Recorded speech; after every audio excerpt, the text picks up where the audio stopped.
Hello from Busan, South Korea. I'm only here for 2 days, so we're about to jam-pack these 2 days full of all the best things to do. If you're new here, my name is Maddie. I've been traveling around the world full-time for 3 years now. If you are returning, thank you so much for being here. Now let's get into it and let's go see Busan.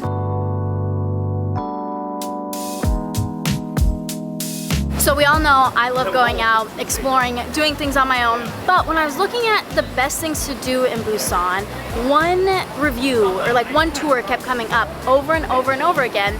And it was called like the real tour of Busan with Joe. He's taking us around. The tour is only supposed to be 5 hours, but at the very beginning he told us that the tour is going to be lasting way longer. We're going to be going around, trying a bunch of different food, seeing some real local life, and seeing all that Busan has to offer. Okay, first dish of the tour is cheese toast. It's just cheese toast, but it's like an egg sandwich thing, but I'm pronouncing it wrong. Cheese toast? I don't know. Let's give it a shot. So it's like egg, cabbage, cheese, toast, I think mustard and ketchup.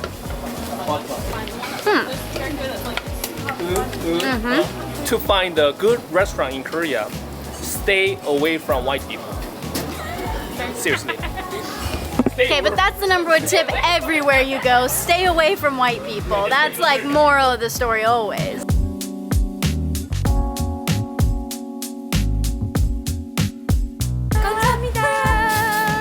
Bean noodle. Bean noodles. Bean noodle. Okay, cheers. So sometimes they put the noodle in there. Oh, okay. No So- noodle in this one. It kind of just tastes like milk. Yeah, it's very Kind milky. of, Milky Yeah. with like A little bit texture. Yeah, pulp. Yeah, pulp with milk pulp. or something. Pulp milk. Not bad. Not bad? Not bad.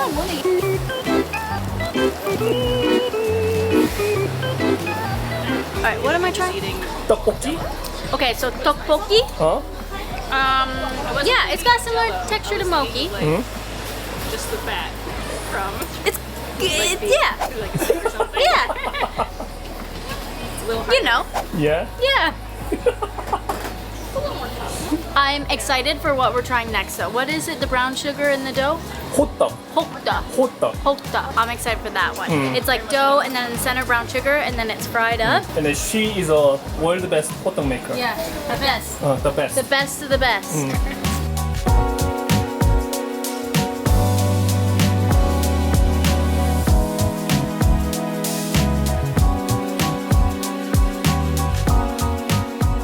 We're over on the Yong Island, and this place is really nice. It's like a cliffside. You've got the ocean right over here. Short little walk from like the mainland of Busan.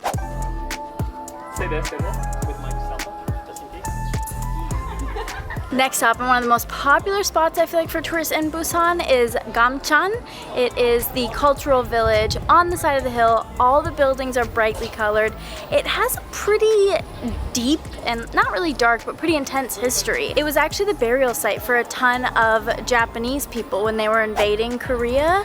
But then during the North and South Korean War, and Koreans kept getting pushed further and further south, when they were here in Busan, refugees didn't really have a place to live, so they moved here to the hillsides and they had to keep going up higher and higher and higher, and then so they eventually had to start building on top of the Japanese like cemetery. And now about 70% of the homes here are abandoned because people don't want to live up here on the hillside anymore because it isn't easy to get up to the top. The roads aren't the greatest, it's a lot of walking, it's kind of like a dying area, and so the government has like made it a big tourist site to kind of bring more money into the community.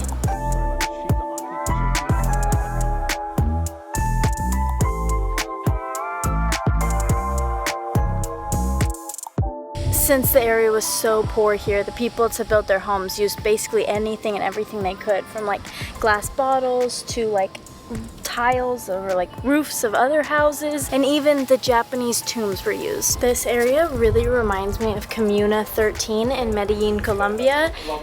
It's an old video of mine, but if you want to go check out any like Central South American content, you can kind of go see all those. You can see that Colombia video right here. Oh, it is beautiful here, but it is a lot of hills and it is hot. We're so sweaty.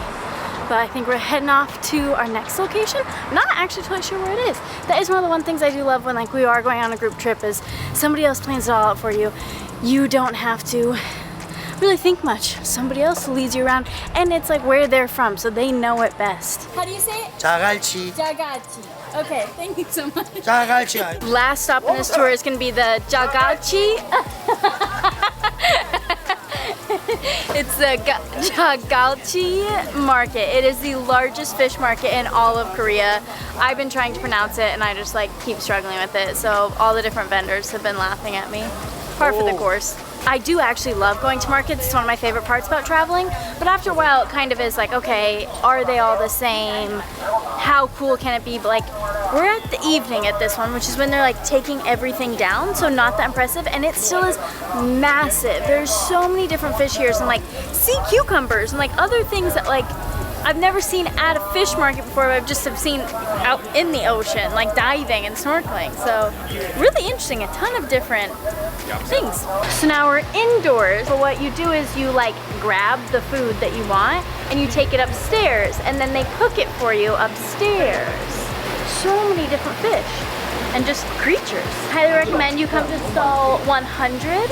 The man is super friendly, really nice with foreigners, and just like genuinely overall like really good. There are a lot of other vendors here that might be a little smug against you, so come to 100.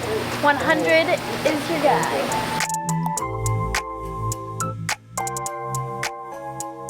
Now we're checking out the Kukje Underground Market, and it's just like a bunch of different like stalls, not really stalls, but kind of rooms that are filled with a ton of different art, but no one is here like guarding them. And I feel like that speaks massively to like the Korean culture of just like how trustworthy everyone is and how honest Koreans are. Interesting fun fact, I guess, like if you're an artist in Korea, you really won't make it anywhere unless you come from a prominent family, like a wealthy family that has connections. So this is kind of the way that artists can come and show their work and have the opportunity to maybe sell their work. There's just nobody back here. If you want to buy anything, the shop owner's phone number and like email address here, and then you can just contact them. I want to be the guy who introduced Busan culture and Korean culture in Busan to every foreigner in Busan. Please come and meet me on Airbnb or Instagram or YouTube as well, okay? Thank you. 8 or 9 hours later, I don't even remember, I don't even know, but I'm exhausted. We are finally done. Took the subway, metro system, whatever you want to call it back. It's so easy here in Busan, and like the tracks take you pretty much everywhere you need to get. When you are here, just do keep in mind Google Maps is not going to work, so I highly recommend the Naver, N-A-V-E-R. I recommend downloading that, and that'll get you exactly where you need to go. I'll see you guys in the morning. Okay, today we're taking things a little bit easier and we're going to Spa Land. We're gonna get some scrubs and just like go have a chill spa day.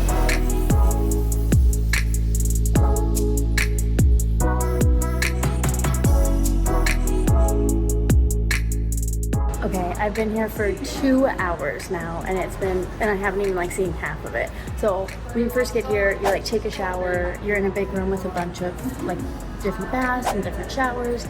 Take a shower, wash your hair, and then there's a bunch of different like hot baths you can get into, and then different saunas. And then if you want for an additional charge, you can get a full body scrub, which I did, which the amount of dead skin that came off was like disgusting. And now I can start filming from this point. Obviously I couldn't film anything for the last 2 hours. Okay, now I'm ready to go explore.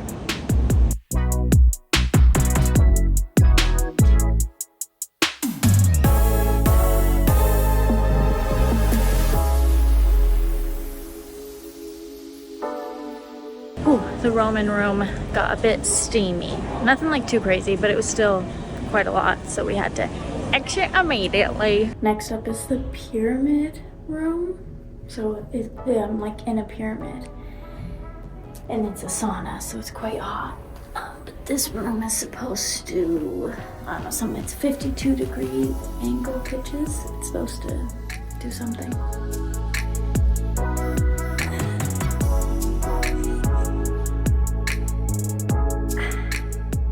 This room emits a bunch of different like electrons with different metals maybe? I don't know. But like different little cubby areas. You can lay out, relax, and just let the wellness come through your body. I just got done out of the body sound room. I really didn't enjoy it. Like, it was very peaceful, it was very nice, but like you're laying on like stone slabs and like the pillow thing that they give you isn't comfortable and you're sliding around and it just wasn't feeling it. I started getting like agitated. I'm like, I think that's the exact opposite feeling I'm supposed to be having right now. Now it's time for a massage. 3,000 won. Oh man, going back.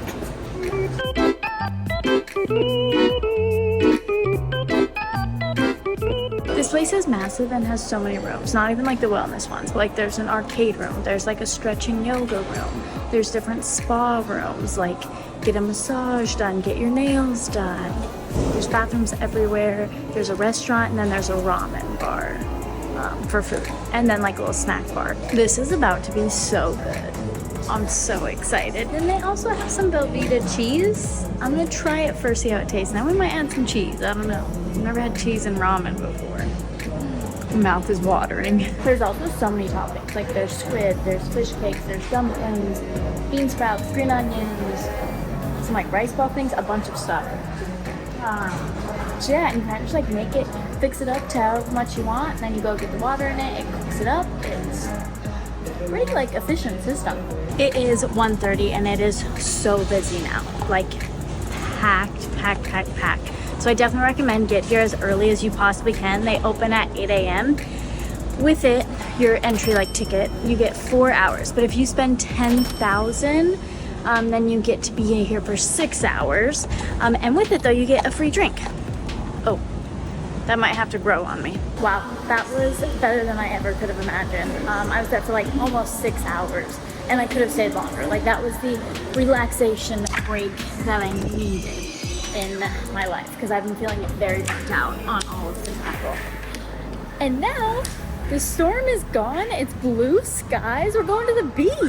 Let's go. Before we make it to the beach, we have one quick pit stop, and that is Busan X The Sky. We are 100 floors up, which the elevator was so fast. It was like 50 seconds to go 100 floors, but oh my goodness. Okay, so obviously you like know that 100 floors is gonna be crazy high. And when you're down on the ground and you're looking up at this building, you're like, it's high. But like when you like look straight down, holy shit.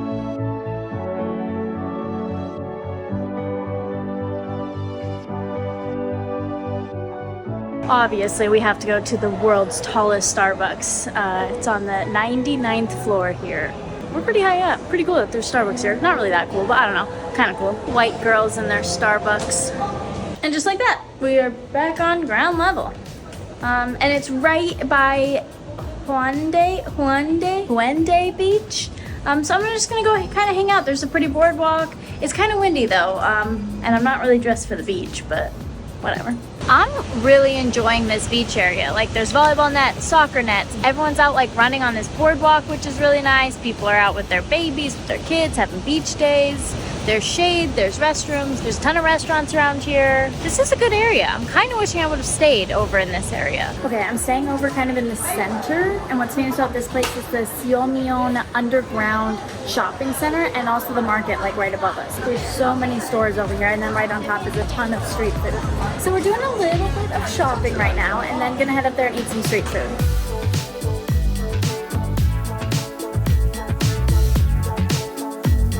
Our first menu item is a big Korean pork dumpling. That was all this breading. Now that I've had an actual real bite, I can say that is delicious. Way better than like, I feel like any of the big other like dumplings that I've had, like where it's like the fluffy outside part. I don't know. I'm loving this. I might have to go back and get more. All right, we've got another dumpling. We've got my sweet potato fries. I'm calling it a night. I hope you enjoyed this video, and I hope you enjoyed Busan. It's a town that like a lot of people tell me like, don't bother, you don't need to go to. But, like, I really enjoyed it. I felt like it's easy to get around. The ocean is stunning, and it's like a fun, bustling, I don't know. It's a good place. Yeah. So yeah, thanks for watching, and I'll see you next week.